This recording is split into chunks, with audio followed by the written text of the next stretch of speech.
Good morning সবাইকে। আজকে শুক্রবার, তো এমনিতেই এখানে হচ্ছে ভ্যাকেশন চলছে। তো আজকে আমরা একটুখানি বাইরে যাব। বাইরে বলতে আপনারা ভাববেন রোজ রোজ এরা বাইরে যাচ্ছে, না রোজ রোজ নয়।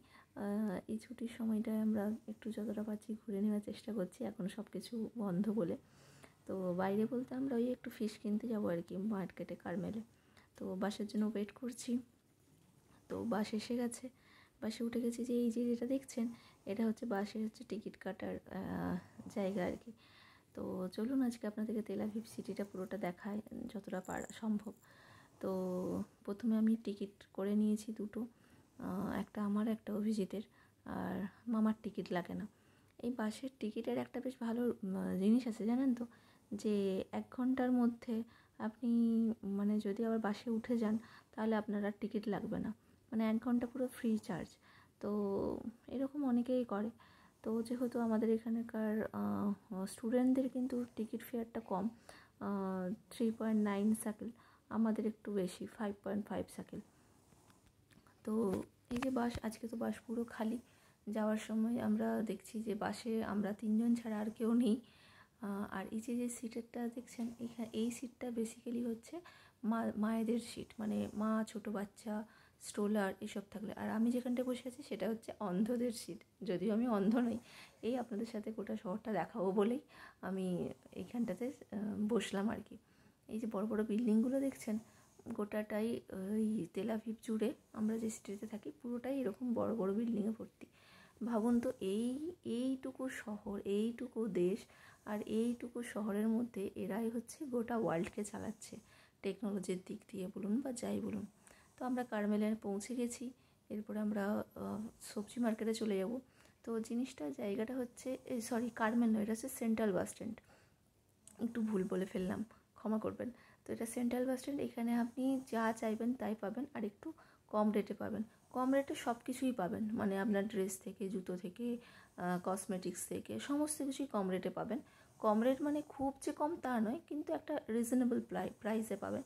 কিন্তু যেটা হচ্ছে বেশি দামে পাবেন সেটা হচ্ছে ভেজিটেবলস, আর যার জন্যই আমরা এখানে এসেছি।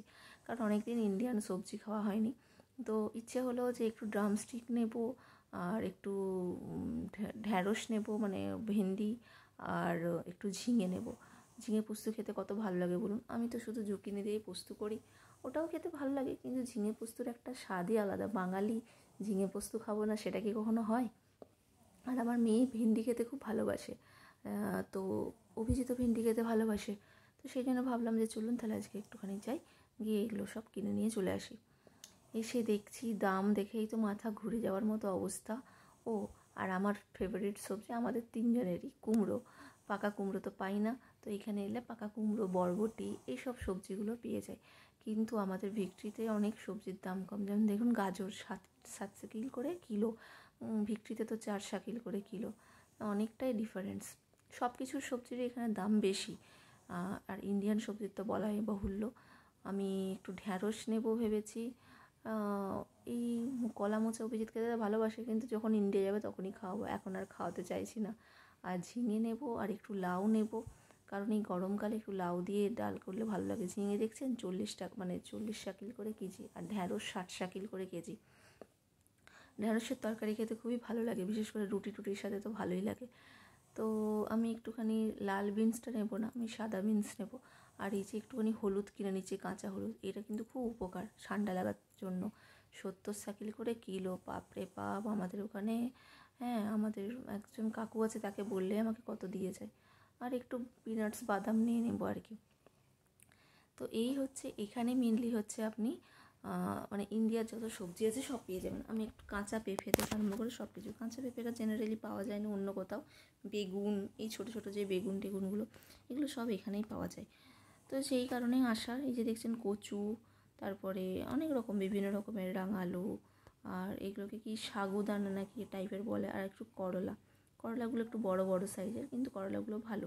তো আমি একটু করলা নিয়ে নিয়েছি, লাউ নিয়েছি, আর ঝিঙে নিয়েছি, ঢ্যাঁড়স নিয়েছি, কুমড়ো নিয়েছি, আর কি নিলাম, পেঁপে নিয়েছি, আর একটু কলা নিয়েছি। তো এই সব কিছু নিলাম। আর যেটা দেখছেন, এগুলো হচ্ছে চাইনিজদের এক একটা করে স্টল বসায় এরা এখানে সেন্ট্রাল বাস স্ট্যান্ডের ওপরে, মার্কেটের ভেতরে। তো চাইনিজ ফুড পাওয়া যায় আর কি, চাইনিজ, নেপালি। তো আমার সত্যি কথা বলতে কি প্রচণ্ড গন্ধ লাগে। হ্যাঁ, এখানে তো সব কিছুই তো রান্না করে, পর্ক আর কাউ সবই থাকে। তো আমি একটু অ্যাভয়েডই করি এগুলোকে। দেখতে ভালো লাগে খাবারগুলোকে, কিন্তু এত গন্ধ লাগে যে আমি মানে বেশিক্ষণ দাঁড়াতে পারি না। তো যেটা হোক, এখান থেকে এই যে ফরেনাররা খাবার টেস্ট করছে আর কি, ফরেনারদের তো এটাই একটা নেশা থাকে যে অন্যের দেশের খাবার টেস্ট করার। আমাকেও মাঝে মাঝে ল্যাবে ওইদের জন্য পাঠাতে হয়, টেস্ট করে ভালো লাগে, ওদের ফ্রাইড রাইস সেই সবগুলো ভালো লাগে খেতে। তো যাই হোক, যেটা হচ্ছে আমরা মেনলি আরও এসেছি চালটা কেনার জন্য, কারণ আমাদের চাল শেষ হয়ে গেছে। তো এই একটুখানি খাবার খেয়ে নিচ্ছি, কারণ ফিরতে ফিরতে তো অনেক বেলা হয়ে যাবে, তারপর অনেক কাজ থাকবে।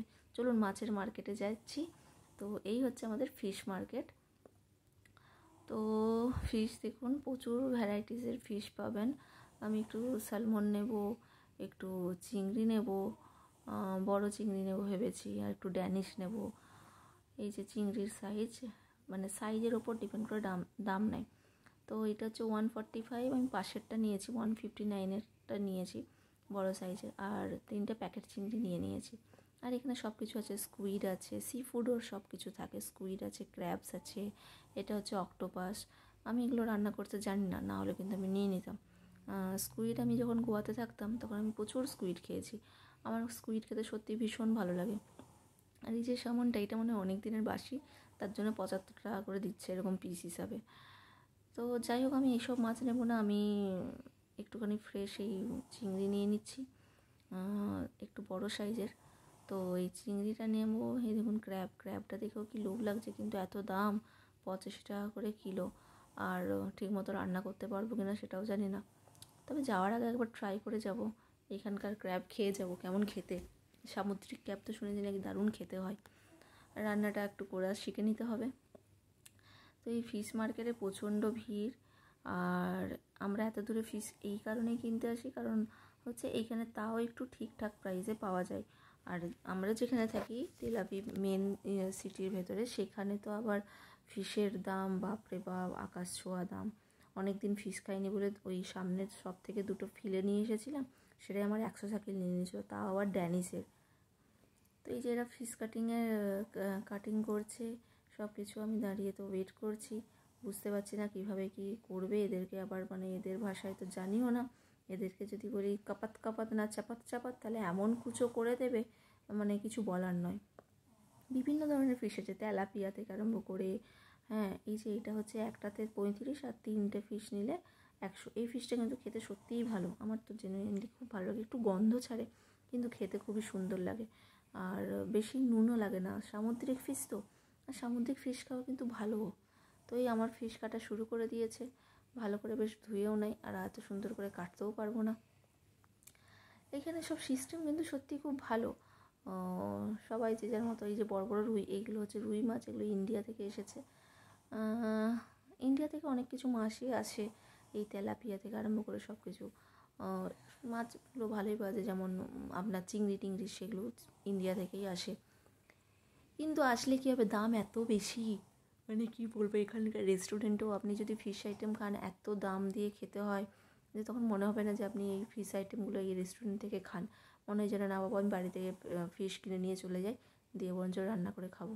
আর এদের খাওয়া মানে তো শুধু হচ্ছে ওই পোড়া খাওয়া। তো আমার সে পোড়ার জায়গাও আছে, এয়ার ফ্রায়ারও আছে, এরা এয়ার ফ্রায়ারে করে একটুখানি মাছগুলোকে ফ্রাই করে দিল, দিয়ে একটু সিজনিং দিয়ে দিল।